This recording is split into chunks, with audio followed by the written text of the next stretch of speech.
So for me, I think there's a place in your life for alcohol. And like, if I look back, like my 16 to 21, most fun I've ever had in terms of like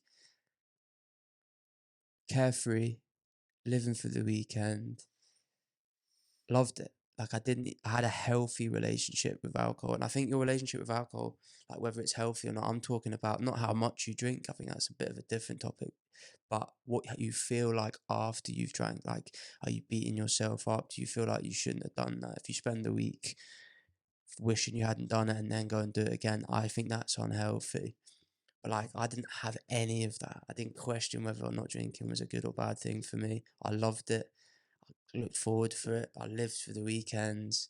And I had some of like the best times ever, some of the best memories. Some of our best memories come from that period in our lives, you know? I know. So like for me, I think there is a period in your life where, yeah, alcohol's great, but then you get to a certain point, or I did anyway. Some people never leave that. And like, I don't think that's a bad thing. If you always have that kind of relationship with alcohol, enjoy it, you know, if you don't get that negative kind of, if your relationship with alcohol doesn't change and it becomes something different, then enjoy it. But I think for a lot of people it does.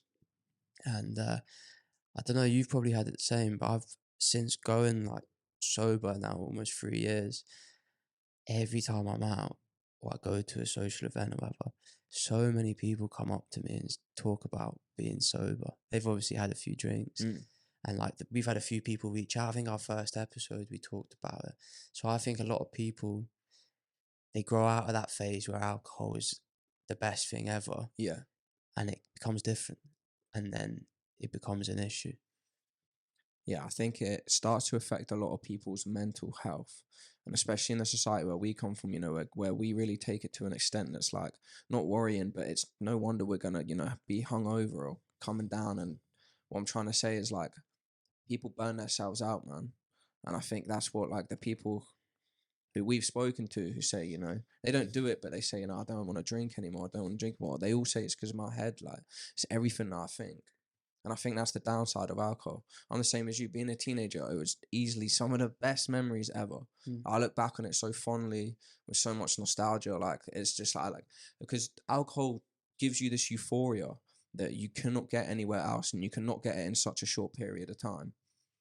And that's why it's so addictive, because it takes you out of your body, man. And that's one thing that I got addicted to, was just like the escapism from it, which we'll go into after.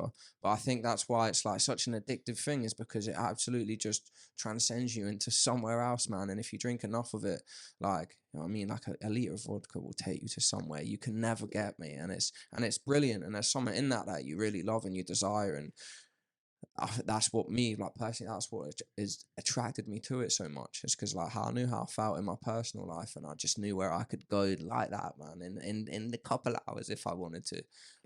But that's how I spent years, man. I just loved it. Like I really cannot say how much I love just spirits as well. I just love drinking spirits. And then everything caught up with me, mate. Everything caught up with me. And I perpetuated feeling depressed and anxious because I never stepped out of it, mate. You know what I mean? I just carried on doing that for years and years and years. And, you know, the accumulation of like doing all-nighters and not eating and the sleep deprivation and plowing your body with stuff that wasn't good for you would just send me west. But we'll get into like the dark side of it ever. But it's true. It's like I don't know, for me, it was like, I loved that period of my life, best period ever. And then I started not to. I kept drinking. I was just drinking like by default. It wasn't like a conscious decision. It was just like, I go out on the weekends and I drink. I go to a meal, I drink. I do this, I drink. I meet boys, I'm drinking. It was just something you did, rather than, it wasn't like, it was just the norm, even though you felt that way. Like you started to feel like, maybe I don't, it's just that all that, you know what I mean? Am I just going to keep doing this even though I spend the rest of the week, like, I didn't enjoy that. Yeah, it was, so it's, when you get to that point, that's when I think you have to reassess your relationship with alcohol and not just carry on because it's the norm. I think that's where a lot of people can get stuck. And I was lucky. I can't even remember what the catalyst for me was to decide not to. I think I just wanted to do 30 days when we first went into lockdown. I was like, I'm just going to do it, see what it's like. And then I just kind of never looked back. But I'd already had that kind of niggle in the back of my head that maybe I don't want to do this anymore. Maybe I want something a little bit different. Yeah.